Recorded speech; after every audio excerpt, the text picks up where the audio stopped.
Assalamualaikum warahmatullahi wabarakatuh. Bismillah, alhamdulillah, assalatu wassalamu ala rasulillah Muhammad ibni Abdillah. Amma ba'd.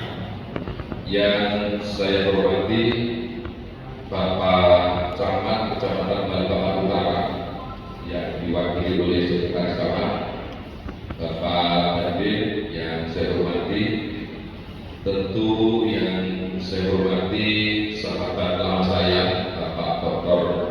Haji Sugianto MM yang saat ini menjabat sebagai Ketua KPR Dewan Masjid Indonesia Kota Balikpapan serta seluruh jajaran yang hadir. Yang saya hormati akhir dari Ibrahim Ustaz Ismail selaku Ketua BMI Kecamatan Balikpapan Utara, para ulama yang hadir dan tentu seluruh para hadirin segenap ketua dan pengurus masjid di wilayah Kecamatan Balikpapan Utara yang saya hormati. Alhamdulillah, tentunya kita semua bersyukur bahwa hari ini paling tidak suasana COVID sudah semakin jauh lebih baik di Kota Balikpapan khususnya dan di Indonesia secara umum, sehingga mungkin kegelisahan kita selaku pengurus masjid yang hampir 2 tahun yang kadang juga berubah-ubah tulang-tulangnya, mulai dari menjaga jarak dalam sholat, kemudian dan lain sebagainya. Tetapi hari ini alhamdulillah sudah semakin baik. Kita semua berdoa semoga situasi ini, kondisi ini akan terus semakin membaik. Amin. Sehingga nilai-nilai syiar dakwah Islam juga akan terus hidup sebagai saat sebelum datangnya COVID di Indonesia dan Balikpapan secara khusus. Amin. Amin. Bapak dan Ibu sekalian, saya jujur agak kecewa suruh memberikan saran kepada para pengurus masjid yang saya belum pernah menjadi ketua masjid. Ini kan agak nyambung dari Pak Ketua ya. Sebenarnya Pak Ketua tadi sudah lebih cukup lah untuk memberikan saran dan nasihat terkait bagaimana kita membangun masjid.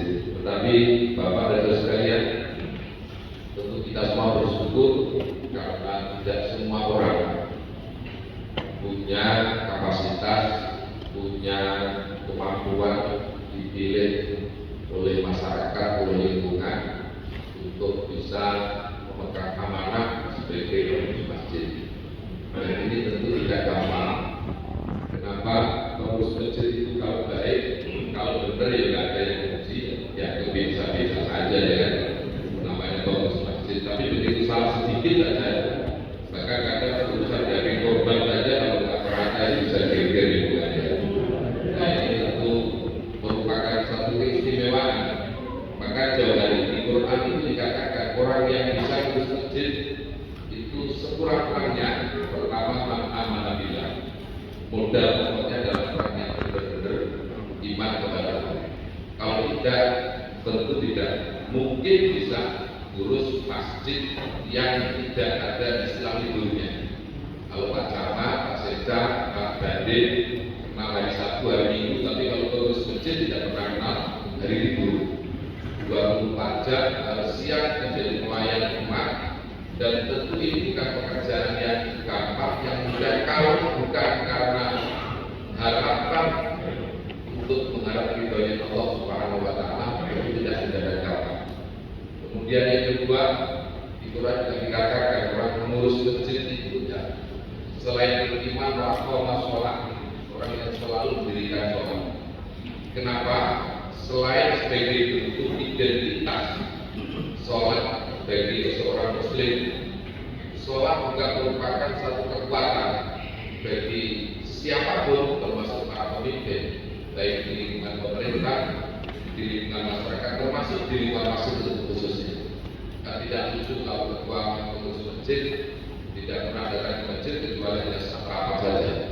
Walau mungkin tidak menjadi imam, tapi sekurang-kurangnya orang yang mampu dan bisa ngurus masjid itu adalah orang yang benar-benar menjaga sholat lima waktu.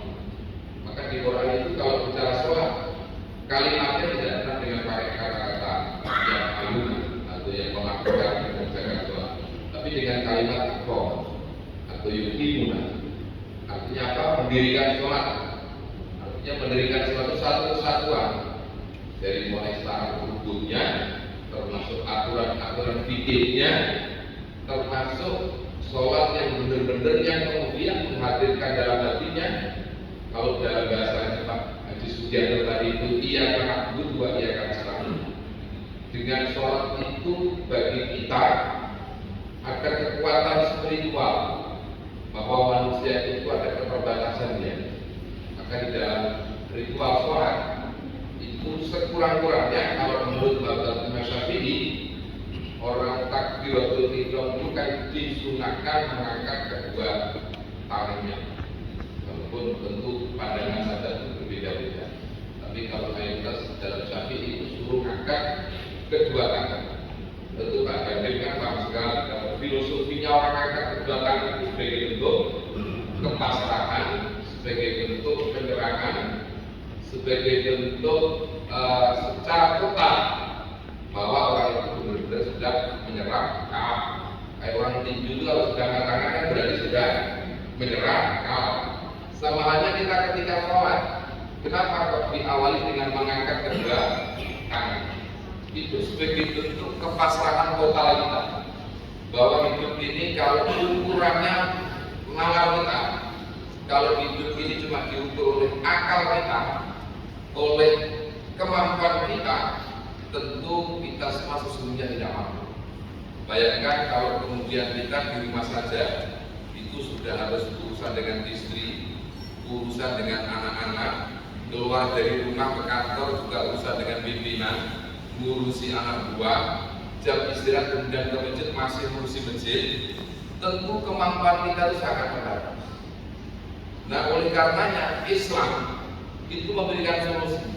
Hidup ini kalau sudah berat, kalau sudah nggak mampu, kalau sudah sekiranya memang kita nggak sanggup, di antara satu solusi kita di dalam Islam itu dalam Al-Quran dikatakan wasta'inu bis-sabri was-shalah wa innaha lakabiratun illa 'alal khashi'in. Minta kalian tolong kepada Allah. Pertama minta diberikan kesabaran. Yang kedua, mintalah tolong kita dengan cara kita sholat. Sholat bisa menjadi satu media, menjadi satu alat kita untuk kepasrahan kita kepada Allah Subhanahu wa Ta'ala. Kan berbeda dengan orang yang di luar kita, mohon maaf. Kadang orang, namanya orang-orang barat itu kalau stres larinya mungkin ke hutan. Di Sungai Wai 15 dekat saya dengan Pasar Ismail itu ada hutan namanya hutan lindung berraya. Itu ada kulit bertahun-tahun itu di dalam hutan tersebut. Dan itu mungkin cara mereka karena mereka tidak tahu kemana mencari ketenangan. Ada orang yang mohon maaf jauh dari nilai-nilai agama mencari ketenangan mungkin pelariannya ke mall. Mending kalau ke mall terus punya duit, sudah nggak punya duit stres ke mall ya. Itu bukan hilang stresnya tapi malah tambah stresnya keluar dari. Ada orang mungkin pelariannya ke diskotik, mungkin pelariannya ke narkoba dan seterusnya. Kita umat Islam diberikan satu solusi. Lagi semua sudah mulia, sudah berat. Kemana pelarian kita? Tidak ada lagi kecuali hanya kepada Allah Subhanahu wa Ta'ala.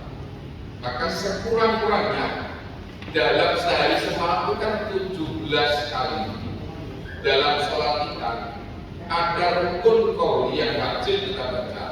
Kalimat yang tadi disampaikan oleh Pak Haji Sugianto, iyyaka na'budu wa iyyaka nasta'in. Hanya kepada yang Allah na'budu kami menyembah, wa iyyaka nasta'in, dan hanya kepadamu kami memohon pertolongan.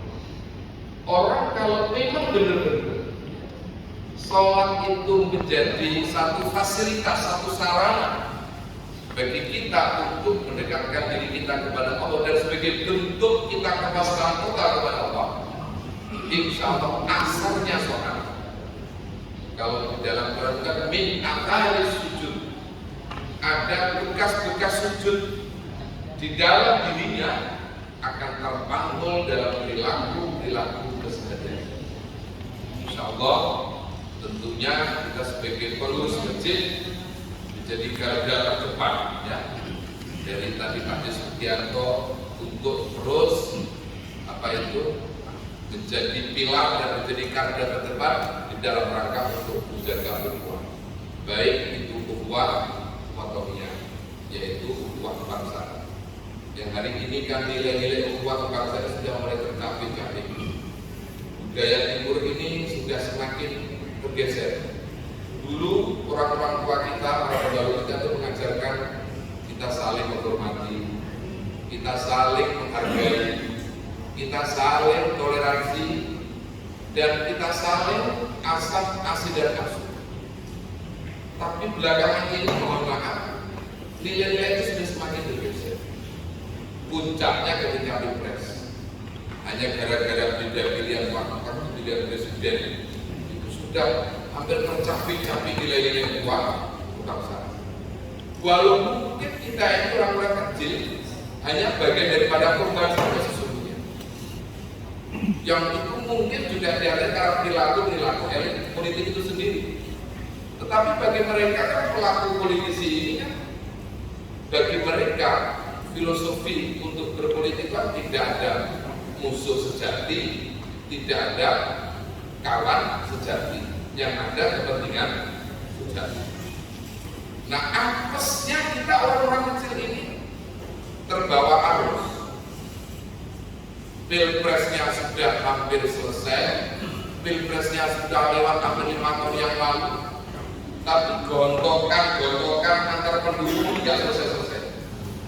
Masih saja ada istilah kecebong, ada istilah itu, satunya apa lagi? Kandun, ya. Oh ya sudah, yang di atas sudah mereka duduk bareng ngopi, sudah bagi-bagi jabatan, dan kita yang di bawah masih saja berantem. Nah, ini tentu tidak boleh terjadi di masa-masa yang akan datang. Kita sebagai pengurus masjid harus mampu menjadi perekat ukhuwah kebangsaan. Kalau tidak, ini akan kasihan masyarakat kita, kasihan umat kita. Mereka ini sudah dihadapkan urusan minyak goreng yang mahal, ya. Sudah dihadapkan masalah problem-problem ekonomi yang sulit, masih lagi dihadapkan urusan-urusan ukhuwah yang semestinya itu sudah selesai. Mari kita terus pengurus masjid juga bisa menjaga ukhuwah Islam. Di Indonesia, fakta, suka atau tidak, banyak ormas-ormas yang ada. Saya sendiri selain sebagai mustasyar di MI Kecamatan Balikpapan Utara, saya juga sebagai ketua MI Balikpapan. Saya bisa memberikan contoh. Mohon maaf Pak Sugianto, saya biasa saja khutbah di masjid-masjid Muhammadiyah. Artinya memberikan contoh, dan saya tidak merepot. Wong bedanya kan cuma tipis-tipis saja. Kalau NU biasanya khutbah itu pakai tongkat, kalau Muhammadiyah nggak pakai tongkat. Saya nggak pernah sibuk mana tongkatnya. Malah enak juga kalau nggak pakai tongkat, kan nggak capek juga ya. Biasanya kalau NU habis sholat Jumat bikin wirid bersama-sama. Hari kalau di Muhammadiyah kan wiridnya sendiri-sendiri. Saya juga nggak ngotot kalau imam di masjid Muhammadiyah wiridnya nyari. Pelan-pelan juga malah enak wirid suara. Menguploadnya juga sama saja isinya. Kadang-kadang kita ini kan masalah-masalah yang mohon maaf khilafiyah, yang itu sesungguhnya jujur saja bukan lagi otoritas kita. Kemampuan ijtihad kita ini kan sangat terbatas. Itu sudah selesai urusannya di para kalangan mujtahid. Yang kita sebagai orang awam ya dalam hal ini tinggal pilihan saja. Kalau memang sekiranya mungkin agak buru-buru kurang sehat, ya ambillah tarawih yang baru sedikit, mungkin 11 rakaat. Tapi kalau mungkin sekiranya mungkin badannya masih kuat, masih sehat, karena ini kalau kita hanya beragam masalah-masalah buruk, masalah-masalah khilafiyah, tidak akan pernah selesai. Dan yang kasihan sekali lagi adalah umat kita jamaah. Maka pengurus masjid harus bisa memposisikan sebagai perekat di mana umat mereka ke masjid harus menjadi sebuah tempat yang membuat ketenangan, membuat ketenteraman. Mereka di rumah itu sudah ruwet dengan urusan keluarga, dengan urusan istri, ya. sudah dioprak-oprak sama istrinya, cari keterangan di masjid ketemu lagi pengurus yang tidak pernah akur.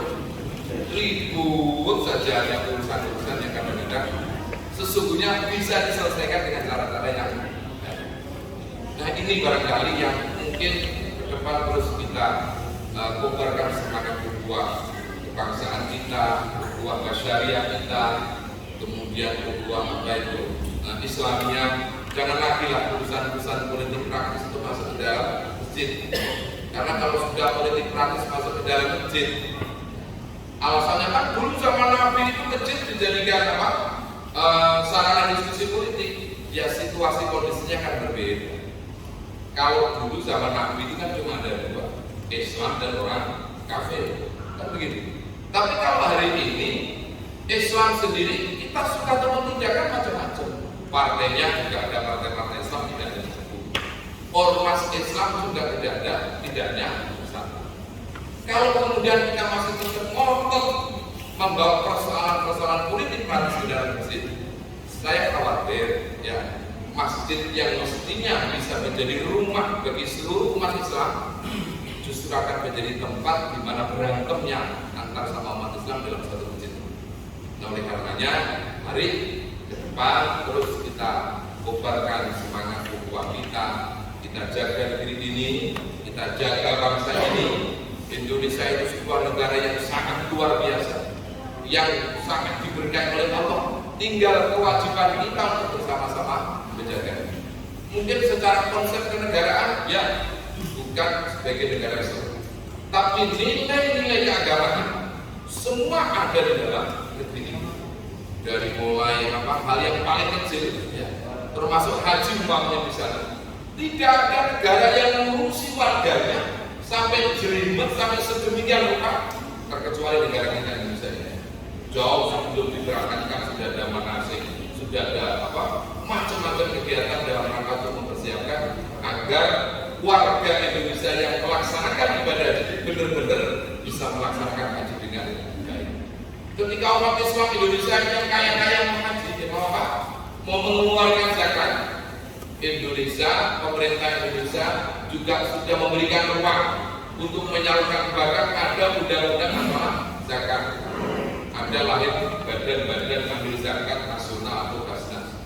Nah, cuma sudah ada basnasnya, tinggal yang zakat namanya nggak ada. Nah, sekarang ini kan repot ya. Urusan pernikahan sudah diatur urusan agama. Saya ini mohon maaf, saya Bapak Ismail ini mantan pengulu resmi, bukan pengulu pengulu yang abal-abal, pengulu yang suka pengulu yang dikangkat sini, bukan pengulu resmi. Saya melihat dan saya cross check Pak Haji Sugianto, orang nikah di Indonesia luar biasa dan ya kalau diteruskan dengan aturan-aturan dalam video sangat luar biasa. Sampai mulai diteliti kata urusan agama ini, calon pengantin putra dan putri ini ada hubungan nasab apa tidak, status wanitanya ini dia gadis atau sudah punya suami atau apa, itu jelimetnya luar biasa. Jadi pemerintah dari melalui tidak serta-merta nikahkan orang begitu saja, tapi melalui proses-proses yang panjang administrasi dengan harapan pernikahan itu benar-benar sesuai dengan syariat Islam.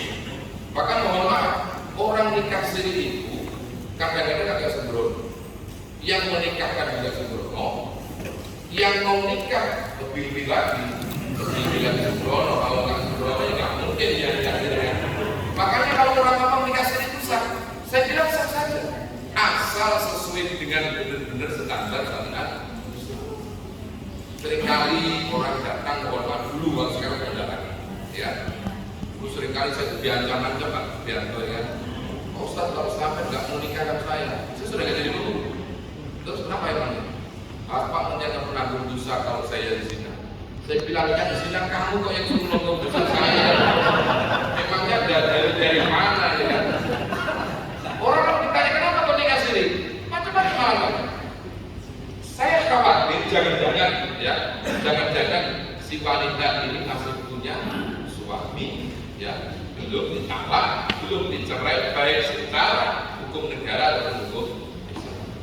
Kalau laki-lakinya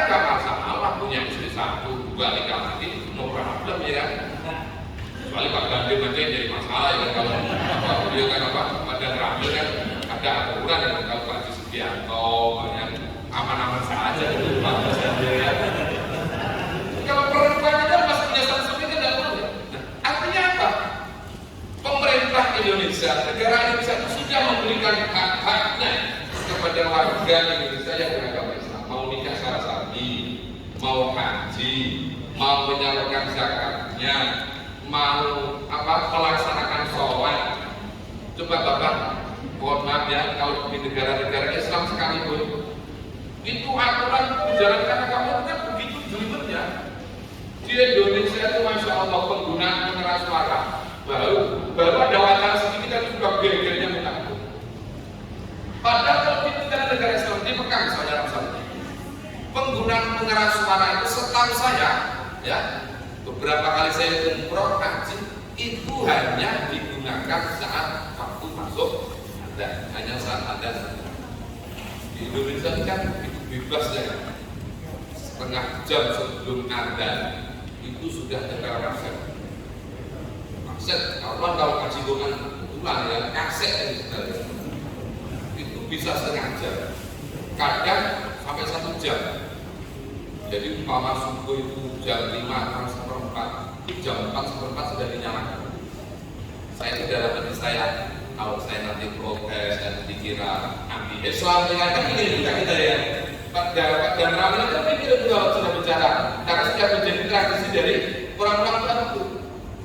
Padahal kalau kita bicara mungkin di sekitar masjid langgar kita ini Bapak itu, mohon maaf, mereka ada non-muslim, mereka mungkin ada muslim yang kondisi fisiknya mungkin sudah lelah, sudah tua, sudah sakit. Bob ya, kita ini juga tenggang rasa, jangan terlalu lama-lama nyetel kaset. Karena apa? Kasihan mereka. Ya, ini mumpung di kesempatan kalau saya sampaikan, kalau saya langsung ngomong ke kepolisian itu kan tidak enak ya. Kira-kira aku klasin anti apa? Nggak sempurna ini. Anti apa nyetel pakai kamera suara. Tapi setelah ada masih lagi, ini namanya jujur-jujur itu. Ada masih pujian. Pakai selawatan itu. Mending kalau pujiannya itu kawan selawatan pakai bahasa Arab. Kadang-kadang pujiannya itu juga pakai bahasa Jawa. Lingkungannya orang Bugis atau orang Bandung. Wah, tatap kacau lagi nih ya, juga pujian toko hati, ibu Rikonane, ya. Masyarakat lingkungannya juga orang Jawa. Tapi itu loh, hebatnya Indonesia itu ya. Walaupun demikian masyarakat masih ayem, tenang, tentram. Inilah bentuk betapa kita orang Indonesia ini harus bersyukur menjalankan syariat Islam kita. Mau sholat 5 waktu, mau sholawatan, mau doa bersama. Coba dulu kalau sebelum COVID ini kan, kalau sudah sholawatan, tapi saya berapa puluh ribu umat yang datang itu bisa berubah. Ya, mohon maaf sampai banyak jalan-jalan sama tertutup karena aktivitas sholawatan. Ini bukti kalau negara kita walaupun negara Pancasila, bukan dikatakan negara Islam, tapi hak-hak kita sebagai umat Islam mau menjalankan syariat Islam. Ayo kita ini jujur saja, seringkali bangun masjid beda kalau tetangga kita. Kalau tetangga kita itu mau bangun gereja itu juru semuanya administrasi, mulai perizinannya, IMB-nya dan sebagainya. Kalau kita ini kadang-kadang lebih duluan boneka, pokoknya dibangun. IMB nanti aja, surat nanti saja. Karena apa ya? Jujur aja kadang-kadang kita karena kita ini merasa mayoritas. Padahal kalau kita ini mau jujur di mata hukum kan kita ini sama. Mau Islam, mau non-Muslim kan harus mengikuti aturan. Tapi itu tadi lah, karena mungkin kita ini mayoritas, nggak mungkin nanti Pak Lurah mau nyetok kita, nggak mungkin nanti Pak Camat. Pikir juga Pak Camat ya, mau nyetok pembangunan yang belum ada IMB-nya. Termasuk saya dalam masjid, saya juga belum ada IMB-nya maksudnya. Jadi karakter kita apa? Bahwa kita itu diberikan ruang yang semua selesai. Tinggal kita bagaimana mengelola kebersamaan ini, tinggal bagaimana kita saling menjaga keharmonisan di lingkungan masyarakat kita, sehingga nilai-nilai Islam tetap berjalan sebagaimana biasa, tetapi tidak mengganggu stabilitas keamanan, tidak mengganggu mengganggu, keresahan dan menimbulkan kekacauan yang tidak semestinya ditimbulkan. Terlebih dari disampaikan dari papan menjadi teras, menjadi penyangga IKN, tentu akan menjadi sorotan tidak saja nasional, tentunya internasional. Bagaimana menjaga keharmonisan di Kota Balikpapan?